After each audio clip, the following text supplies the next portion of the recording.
Hello lads, I am Griffin the Bard, and I am really sorry for being gone for so long. I knew that there was going to have to be time off at some point for being busy stuff, but in the old classic Griffin the Bard way, that ended up spreading out into about 2 months. But I am back. I am greatly appreciative of the 5,000 views in the FNAF video and the almost 200 subscribers. I'll be doing something cool for that. But that's not what I'm here to talk about today. Today I'm here to talk about Overwatch. Now, I've made one Overwatch video. And some of the things that I've been doing in this 2-month span is a lot of Overwatch competitive. I really enjoy competitive shooter games. I really like winning. I figured out that I'm a very competitive person, and that was a lot because of this game. And also, I really just love the game and class-based shooters in general. But there seems to be a thing with Overwatch. If you don't know, Overwatch is commonly described as having one of the most toxic communities. Now, that's an impactful word, toxic. Like, hold on here. Let me quickly look this up. It has a toxic community, poisonous, relating to or caused by poison, very bad, unpleasant, harmful. That's not just, like, cringy or obnoxious. It's a toxic community. And I don't think that's entirely the community's fault. Now, of course, it really just comes down to who the people are, but I feel like there's a little bit more of a reason that has to do with the game. And this basically comes down to how the game wants the game to be played, how the developer team wants the game to be played, and how the people want to play the game when it comes down to competitive and casual. But let me tell you a little story here. So I was playing competitive recently. There's 2 short stories. And the first story is about a player who, according to the game's system of approval and disapproval, which was medals and ranking and all that kind of stuff, was a very good player. He was very high in levels. He had a couple of prestiges thrown in there. He had 3 golds, I believe a couple of silvers as well. So, according to what the game was telling him, he was doing very, very well, getting a lot of kills, doing a lot of damage. Now, a different story is the story of a Torbjorn who refused to switch off of Torbjorn, played Torbjorn attack and defense, ended up losing the game, not supporting his team at all, not being helpful to his team, and being very rude to his team when we lost. The problem with this story is that those are both the same people, of course. The Torbjorn, who played Torbjorn on attack and defense the entire time, the game was saying, hey dude, you're doing great. You got 3 medals, you got even more medals going with you, you got a bunch of prestiges with you, you are obviously doing well. But we lost. And we didn't do well at all, in fact. We had done incredibly well on defense, but because he was stubborn and refused to switch on offense, we didn't manage to make as much of a push power as we could a hold power. The problem here is that the game rewards you, or any player, for having a very greedy and self-centered playstyle. And what that means is, doing the best for yourself is not always the same thing as doing the best for your team. Maybe you are an amazing Sombra main, and believe me, in competitive, I've met quite a few of those. But your team most likely doesn't need a Sombra. Maybe now with the changes, she can become viable in some scenarios, but your team most likely does not need a Sombra, especially not on defense. So yeah, maybe you main Sombra, maybe that's the best and what you can get the most out of personally, but what your team needs is perhaps a Soldier, or a Pharah, or a Reaper, or anything like that. A character that can have more of an impact on the game as a whole, rather than Sombra, or Torbjorn, or Symmetra, or anything in that scenario. But really the problem comes down to how the game treats you. It's kind of hard, I'm imagining, because there's really no way to tell, according to ranking at least, how well you work with your team, or how nice you were, or how well you cooperated. And because of that, the game rewards you for doing the things that it can track, like kills, and damage, and heals, and objective kills, and objective time. The problem is that those things don't always correlate, and they usually come down to being self-centered. For example, if I played as Reaper, and I went and just got all the kills that I wanted, it didn't matter who I killed, or when I killed them, or whether I was with my team or not, helping a team fight, but I was just going out and getting kills willy-nilly because that's what you're technically, quote-unquote, supposed to do. I got 50 kills that match in eliminations, but my team lost and my team also hated me.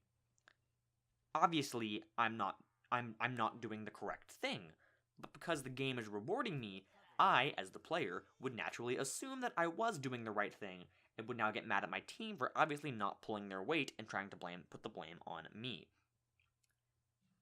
It's a wrong way of thinking, but it's not a wrong way of thinking according to the game, because there's such a minimal standard that what you have to satisfy. For example, in this gameplay in the background, it's interesting, because I was playing as Anna. I'm an Anna main, diehard. But of course, I'll always play what the team needs. I've been playing a lot of DPS, tank, and other healer recently, like Mercy and Reinhardt. I'm getting a lot of playtime on. But I decided to go Anna in this scenario. And yes, we ended up losing the team fight. That was because my team didn't act like a team. We weren't grouping up. We weren't really doing the things that a team should be doing. The Mercy at one point went in by herself and almost died. I healed her and she managed to back out in time, but it was kind of ridiculous. But the problem also comes down to the fact that while they're rewarding an individual playstyle purely based on kills, they're also not rewarding a team-based playstyle. Literally, the only thing in the entire game that you get rewarded for playing with a team is if you have any more than one person in your group, you get a 20% EXP bonus. That means virtually nothing. That's the only incentive they have for playing as a team. And I think that's kind of ridiculous. And some people make the excuse, hey, well, are you trying to punish people who don't have friends? No. You can get in groups or play as a team without having friends. It's amazing. There's the group up button that happens after every match. I love that button. The way that they added that button I thought was fantastic, because it promotes you playing with players who are good people and good teammates, and it promotes learning team skills. For example, for those of you who don't know, the way that the Overwatch matchmaking system works is it will try to place you with people who have similar groupings. For example, if you're a solo queue, and you have a player who is duo queuing on your team, so you have 4 individuals and a group of 2, the game will try to place you with other people doing the same thing. However, I don't think this is actually the best system, because you think, well, that means that players who are in a group of 6 and are more coordinated will be better, and therefore will have this advantage. Yeah, I like that, because then it makes it, you have an advantage for playing as a team. You'll start to raise SR, you'll do better, it'll be inspiring for you to play as a team, you'll learn the skills that you need to play as a team, whether it be you're grouping with your friends, or you use the group after match button, or prefer players, or whatever thing you decide to do. That teaches you the skills to use to learn so you can get to high levels of competitive where you have to play as a team or else you will definitely lose. For example, this season me and my friends tried to group up and play as a team, a giant 6-stack for our placement matches, and we got crushed and placed into low silver and mid bronze. However, last season I played by myself as an only okay Anna, a less good player than I was this season, and was ranked mid gold. The game punished us for playing as a team and trying to play as legitimate team-based characters, and instead rewarded the players who played entirely for themselves, such as this Torbjorn. An example of the fact that it's not just these wild examples that I think of this, but the characters that they've changed recently. They've buffed Torbjorn and Symmetra, not so much to the portions that would help out the team, but to help out themselves. In fact, I think one of the most absolutely disgusting things in the entire game is Torbjorn's damage. The fact that he is statistically better in terms of damage. Joe put up some stats on the screen. In terms of McCree, who is an actual offense flanker hero. Really, I mean, honestly, I think I would almost really rather have a Torbjorn than a McCree, because the damage is so much better, and he can do the armor, and he can do the turret. His ult's not supportive. The only thing that's supportive about Torbjorn is his armor, which really is understandable, because you'd say, hey, well, Reaper doesn't have anything supportive, or Pharah doesn't have anything supportive. Yes. No. Not technically. Not technically. The turret cannot focus a specific person. You can't choose who the turret fires at. The turret just fires at whoever comes near it. The Pharah can use her whatever that explosive thing is called, a real professional, her knockback grenade, to change the course of the battle, to move people around to where she needs them to be. The Reaper can make key picks on healers or DPS in the back lines. The Torb can't do any of that without going out back behind the lines and playing only for himself, not being able to be with his team or healing. It's crazy that a character that's meant to go out and do damage and flank and stop flankers is somehow worse at his job than a character who's meant to have turrets and be idle and just not generally serve that kind of role. And Symmetra is also pretty bad. Symmetra, who's a support character, mind you, an actual supportive character, the only support ability that she actually has are both of her ults. You could argue that her shield thing has it, but I mean, her shield is supported, but the fact that it keeps moving and dies pretty quickly and is also pretty small means it's really, she only ever uses it to save herself or to temporarily help out the Reinhardt who needs to drop his shield. The only support that she gets comes down to her ult, which is either her teleporter, which is great for defense, getting people back, or the shield generator, which is also quite nice. Symmetra is better than Torbjorn in that scenario, but really her turrets and her absolutely insane damage ramp on her gun really makes it the best style to play for Symmetra, is to set up turrets in obnoxious locations and sneak around. It's still completely ridiculous that a support character can do that much damage in that amount of time. But there's a reason for this. And I'm not saying that Jeff Kaplan and the Overwatch team are just monsters who are desperately trying to make this casual game of everybody being wrong and team play is awful. I don't think that's the case. And the problem comes down to casual and competitive and arcade all being in the same game with the same characters. It's interesting that they choose to change the characters for the console, but not for, or change the characters for console and PC, have them be different based on the controls. I totally respect that. I totally understand that, and I actually really like that choice, because it shows they know that it's a different scenario. But what they don't seem to get is that it is a different scenario as well for playing casual and competitive. For example, Bastion in casual is completely broken and overpowered because he can just melt through teams instantly that don't have any team coordination because he can completely outdamage them. But in competitive, Bastion is pretty balanced, actually. I mean, he's still a little bit too strong with his self-heal and still crazy damage, but a team that knows what they're doing and has good flankers and good stunners can take him out pretty easily if they can just get around him and get around the Rhine or the Mercy, which you'll usually have with a Bastion defense setup. Same thing goes for Mei.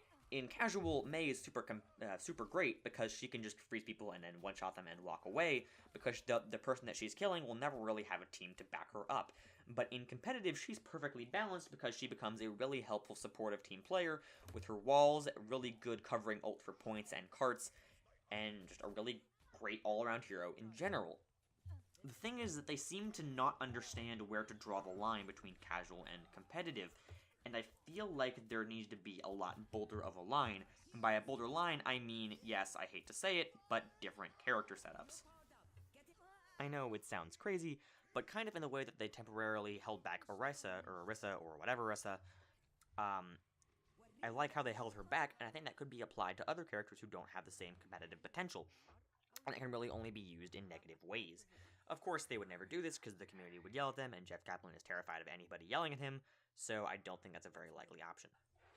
That there's really no good bridge, so that a lot of players, especially younger players, will come into competitive thinking that they can just play whoever they want.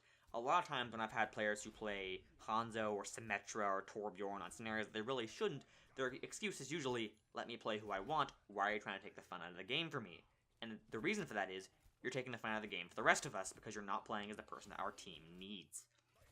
Our team is a life form, a team that works together and survives in its own strength. Really, it's just kind of ridiculous.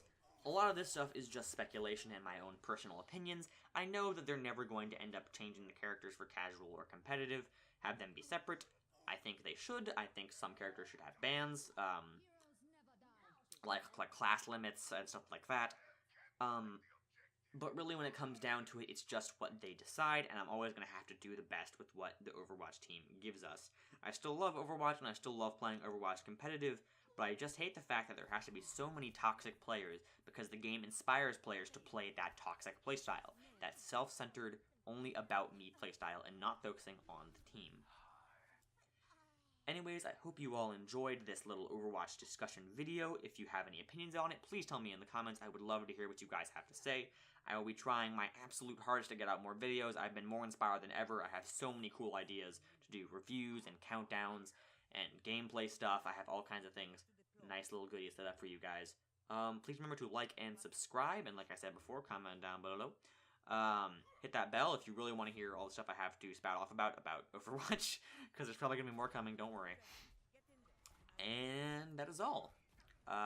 This is Griffin the Bard, signing out.